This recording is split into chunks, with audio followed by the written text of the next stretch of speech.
Welcome, friends.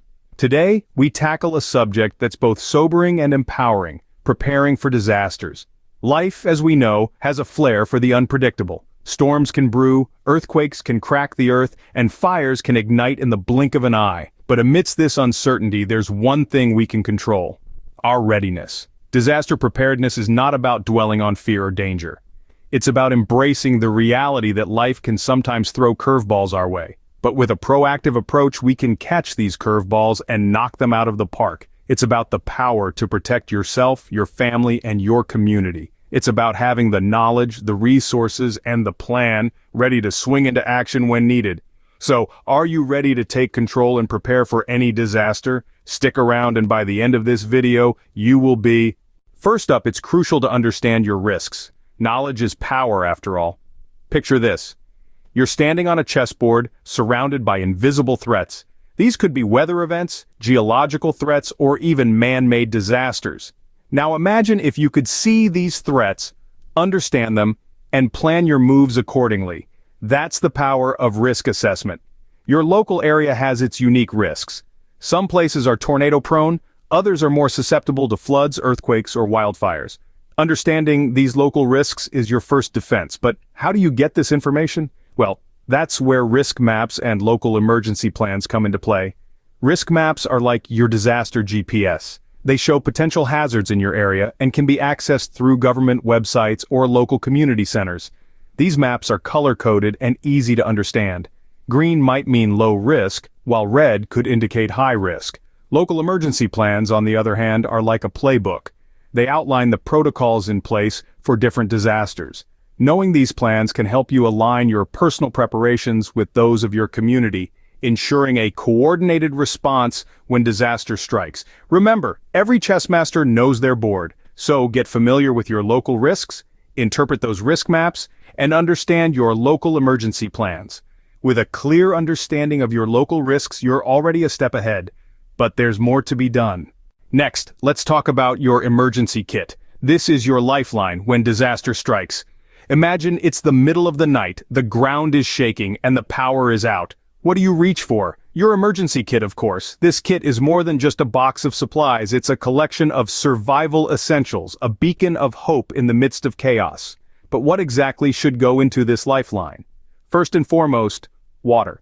You'll need at least 1 gallon per person per day for a minimum of 3 days. And don't forget about Fido or Whiskers, they'll need water too.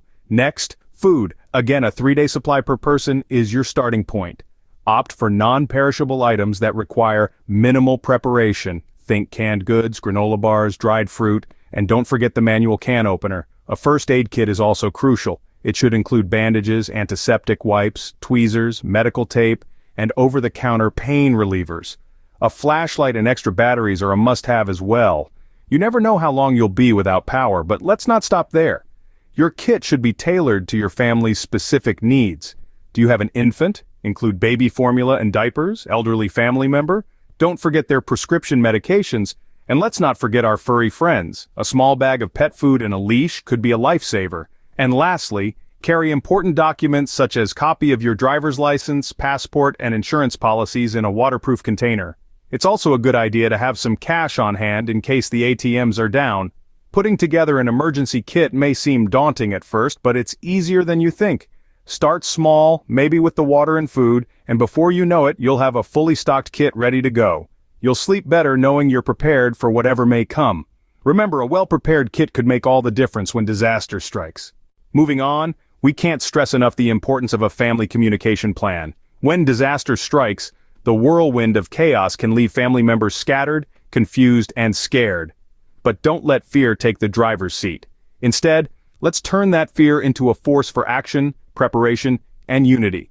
Firstly, you need to establish an emergency communication strategy. This could be as simple as a group chat on a mobile app or as sophisticated as a two-way radio system. The key is to ensure everyone in the family can reach each other, regardless of where they might be when disaster strikes. Next, let's talk about meeting points. Select 2 places where your family can regroup after an emergency. One should be near your home for situations like fires. The second should be outside your neighborhood in case it's not safe to stay close to home. Now, on to contact information. Make sure everyone in your family has a list of important phone numbers. This should include numbers of family members, nearby friends, and local emergency services. And remember, these numbers should be written down, not just stored in a phone. After all, technology can fail us when we need it the most. Communication is key in a crisis. Make sure your family knows the plan. Now, let's talk money. Financial preparedness is a crucial part of your disaster plan. You know, it's not just about having canned food and a good pair of boots. It's about being ready to manage your finances in a crisis. Because when the unexpected happens, having your financial ducks in a row can make all the difference. Let's start with securing critical documents. We're talking about insurance policies, personal identification, property documents, and anything else that's key to your financial life. Keep them in a safe place, preferably in a waterproof and fireproof box, and don't forget to make digital copies. They can be a real lifesaver if your original documents get damaged or lost. Next up, let's discuss the benefits of having emergency cash on hand. In a disaster, ATMs might be out of service and credit card systems might be down. That's when cash becomes king. So, stash away some bills in small denominations for those unforeseen circumstances. Now, you might be wondering, how do I keep this emergency cash safe? Good question. Consider a home safe or a hidden compartment. Just make sure it's somewhere secure and easily accessible in a hurry. Remember, in a crisis, you might not have immediate access to your bank or be able to make electronic transactions. Being financially prepared means being ready for these scenarios. Financial preparedness can provide a sense of security in uncertain times. So let's get prepared, shall we? Up next, let's discuss how to fortify your home against various disasters. Just like a knight armoring up for battle, your home needs protection against the elements. Let's start with reinforcing structures. You'd be surprised how much of a difference a few strategic reinforcements can make. Think about adding storm shutters to your windows or reinforcing your garage doors. This is a great way to help your home stand strong in the face of a storm. Next, let's talk about clearing debris. This can be as simple as trimming the trees around your house or cleaning out your gutters. It might not seem like much, but it can significantly reduce the risk of damage during a storm. Securing heavy objects is another essential step.